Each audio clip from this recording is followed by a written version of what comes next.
தேவதூதன்லாம் கிடையாது. நானும் ஒரு இயல்பான ஒரு வாழ்க்கை வாழ்ற ஒரு சாதாரணமான மனுஷன் தான். நான் முன்னாடியே சொன்ன மாதிரி அது செய்வேன் இது செய்வேன்னு பொய்யான வாக்குறுதிகள்லாம் கொடுத்தவங்கள நான் ஏமாத்த மாட்டேன். எது சாத்தியமோ அது மட்டும்தான் நான் செய்வேன். இமீடியட்டா உங்க மனசுல ஒரு கேள்வி ஒண்ணு வரலாம், அப்ப சாத்தியம் இல்லாததை செய்ய மாட்டாங்களா, செய்ய முடியாதா அப்படின்ற ஒரு கேள்வி ஒண்ணு வரலாம். இத்தனை கோடி மக்கள் என் கூட இருக்கும் போது எது வந்தாலும் பாத்துக்கலாம், என்ன வந்தாலும் பாத்துக்கலாம் அப்படின்ற அந்த கான்பிடன்ஸ் என் மனசுல இருக்கு. இன்னொரு விஷயமும் நான் இங்க சொல்லணும்.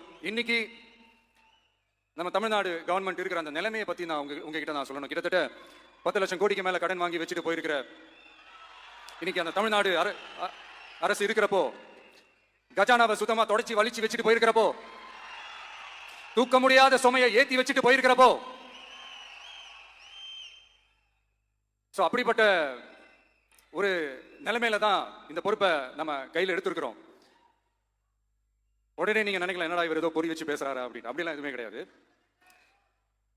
உள்ள போய் பார்த்தா தான் தெரியும் எது எந்த நிலைமையில இருக்கு, என்ன இருக்கு என்ன இல்ல, எது எந்த நிலைமையில இருக்கு எது எந்த நிலைமையில இல்ல. சோ அதையெல்லாம் பார்த்துட்டு உங்களுக்கு ஒரு வெள்ளை அறிக்கையா அதை வெளியிடணும்னு நான் நினைக்கிறேன்.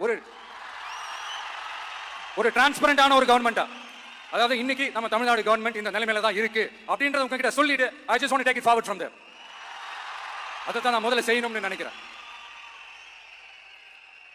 தமிழ்நாடு பொறுத்த வரைக்கும் இப்போ யாரையாவது போய் ஏதாவது சந்திக்கணும் அப்படின்னா இந்த மூஞ்ச மூடிக்கிட்டு போய் சந்திக்கிறதோ, என்ன இந்த மறைமுகமா உங்களுக்கு தெரியாம போய் சந்திக்கிறதோ அப்படிலாம் நான் செய்ய மாட்டேன். எதுவாக இருந்தாலும் வெளிப்படையாக ஒளிவு மறைவு இல்லாம தான் நான் செய்வேன். இவ்வளவு பெரிய ஒரு பொறுப்பை என் கையில கொடுத்துருக்கீங்க, அதே நேரத்தில் எனக்கு கொஞ்சம் அவகாசமும் நீங்க கொடுக்கணும்னு நான் ரிக்வெஸ்ட் பண்ணி கேட்கிறேன். நான் சொன்னதையெல்லாம் படிப்படியா நிறைவேற்ற நான் ட்ரை பண்ணுவேன், நிறைவேற்றுவேன். அதே நேரத்தில் எனக்கு கொஞ்சம் அவகாசம் கொடுத்தீங்கன்னா எனக்கு கொஞ்சம் உதவியாகவும் ஒத்துழைப்பாகவும் இருக்கும். இது உங்களுடைய ஆட்சி. பெண்கள் பாதுகாப்பு ரொம்ப ஸ்ட்ரிக்டா வச்சிருப்பேன். போதைப் பொருள் கலாச்சாரம் அதை கண்ட்ரோல் பண்றதுக்கு என்னென்ன ஸ்டெப்ஸ் எடுக்கணும், என்னென்ன முயற்சிகள் எடுக்கணும், இன்னிலிருந்தே அதை நான் எடுப்பேன். நம்ம பசங்களை அதுல இருந்து காப்பாற்ற வேண்டியது நம்ம அரசனுடைய பொறுப்பு. அதே மாதிரி சட்டம் ஒழுங்கு எல்லாருக்குமான பாதுகாப்பை நான் உறுதிப்படுத்துவேன். என்ன அவமானப்படுத்துறவங்களாகவே இருந்தாலும், என்ன கஷ்டப்படுத்துறவங்களாகவே இருந்தாலும், அவங்களும் என் மக்கள் தானே. நண்பர்களாக இருந்தாலும் எதிரிகளாக இருந்தாலும் 8 கோடி மக்களும் என் மக்கள் தானே. அது மாதிரி இந்த அடிப்படை விஷயங்கள், கல்வி, ரேஷன், மருத்துவம், குடிநீர், சாலை வசதி, பஸ் வசதி, இந்த மாதிரி விஷயங்கள்ல தான் என்னுடைய முதல் கவனம் செலுத்தணும்னு எனக்கு தோணுது. நான் முன்னாடியே சொன்ன மாதிரி மக்கள் பணத்துல இருந்து ஒரு பைசா கூட நான் தொட மாட்டேன். எனக்கு அது அவசியமும் இல்லை. அது உங்களுக்கு நல்லாவே தெரியும்.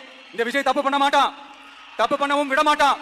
அது யாராக இருந்தாலும் சரி, என்னோட கவர்மெண்ட்ல என் கூடவே இருக்கிறவங்களாகவும் சரி விட மாட்டான். சப்போஸ் யாருக்காவது அப்படி ஒரு எண்ணம் மனசுல இருந்துச்சுன்னா, நம்ம ஜெயிச்சுட்டோம், ஒரு ஆட்டம் ஆடி பார்க்கலாம் அப்படின்ற எண்ணம் யாருக்காவது இருந்துச்சுன்னா இப்பவே இந்த நிமிஷமே அதை எரேஸ் பண்ணிருங்க.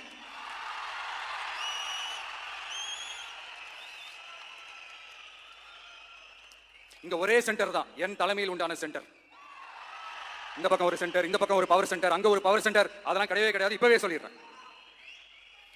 பெண்கள், இளைஞர்கள், விவசாயிகள், அரசு ஊழியர்கள், ஆசிரியர்கள், உழைக்கிற மக்கள், மீனவர்கள் எல்லாருமே நம்ம டிவிக்கு அரசுல நல்லா இருப்போம், நல்லா இருப்போம், நல்லா இருப்போம். பிறப்புக்கும் எல்லா உயிருக்கும் அப்படின்றத நம்ம சமரசம் இல்லாத அடிப்படை கோட்பாடு. சிறுபான்மை சகோதரர்களே, உங்களுக்காக நம்ம டிவிக்கு அரசு கூடவே நிற்கும். உங்களுக்கு அதுல எந்த விதமான சந்தேகமும் வேணாம்.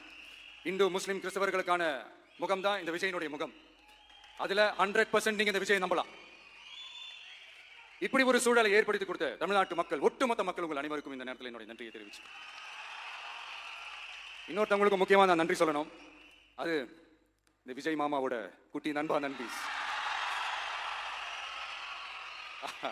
அவங்களாலதான் இது நடந்திருக்கு.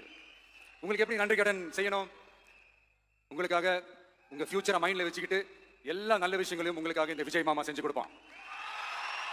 கான்பிடண்டா இருங்க. அதே மாதிரி இன்னொருத்தவங்களுக்கும் நான் முக்கியமா நன்றி சொல்லணும். உங்களை எப்படி நான் மறப்பேன்? நீங்க தான் என்னோட உயிராச்சே. தமிழக வெற்றி கழக தோழர்களே, உண்மையில சொல்லனா நீங்க இல்லனா எதுவுமே இல்லை. என்னோட கழக தோழர்களுக்கும், கழக நிர்வாகிகளுக்கும், வாக்கு சாவடி முகவர்களுக்கும், மை டியர் வர்ச்சுவல் வாரியர்ஸ், உங்கள் அனைவருக்கும் கோடான கோடி நன்றிகள். வாங்க எல்லாருமா சேர்ந்து ஒரு ஃப்ரெஷ் கவர்னன்ஸ், ஒரு நியூ கவர்னன்ஸ் ஒன்று கொடுப்போம். This is a new beginning. A new era of a real, secular, social justice starts now.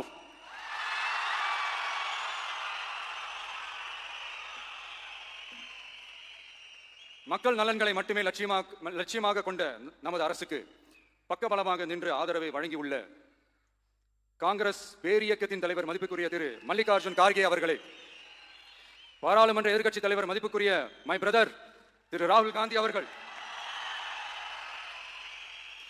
Congress கட்சியின் பொதுச் செயலாளர் மதிப்புக்குரிய திரு கே சி வேணுகோபால் அவர்கள், தமிழ்நாடு காங்கிரஸ் தலைவர் மதிப்புக்குரிய திரு செல்வ பெருந்தகை அவர்கள், என்னுடைய நண்பர் பிரவீன் சக்கரவர்த்தி அவர்கள்,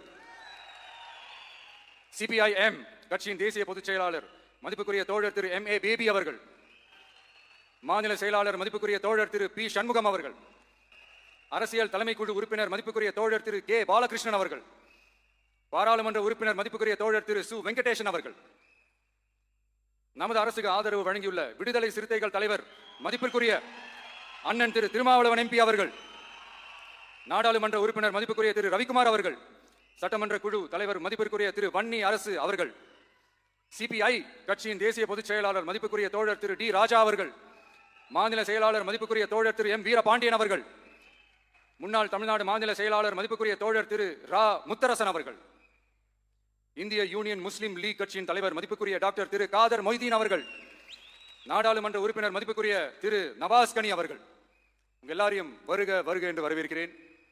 முக்கியமா இந்த மாதிரி நேரத்தில் எனக்காக நீங்க குரல் கொடுத்ததுக்கும் எனக்காக நீங்க சப்போர்ட் பண்ணி கூடவே நின்னதுக்கும் உங்க எல்லாருக்கும் இந்த நேரத்தில் என்னுடைய நன்றியை தெரிவிச்சுக்கிறேன்.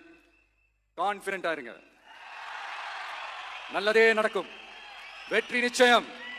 மீண்டும் சந்திக்கும் வரை இல்ல மீண்டும் மீண்டும் சந்திப்போம். நன்றி, வணக்கம்.